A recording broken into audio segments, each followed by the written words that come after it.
Before you remote deposit a check, sign your name and write your account number, remote deposit only, and Settlers Federal Credit Union on the back of the check.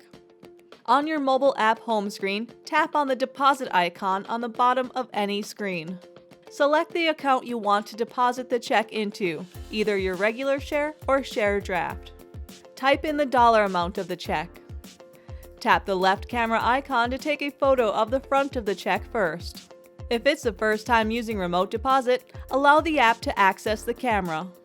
Hold phone straight above check on a lighter background. Center the check inside the camera lines and take a photo. Tap Use or Retake to take a new photo. Tap the right camera icon to take a photo of the back of the check. Make sure the check is signed correctly and take the photo. Tap Submit. Remote deposit does not deposit the money instantaneously. The deposit must be approved by a member of the credit union staff during regular business hours before the deposit is final. Tap History to see the status of checks and date deposited. Once the check is approved, the status will change to Accepted. Keep the paper check for your records.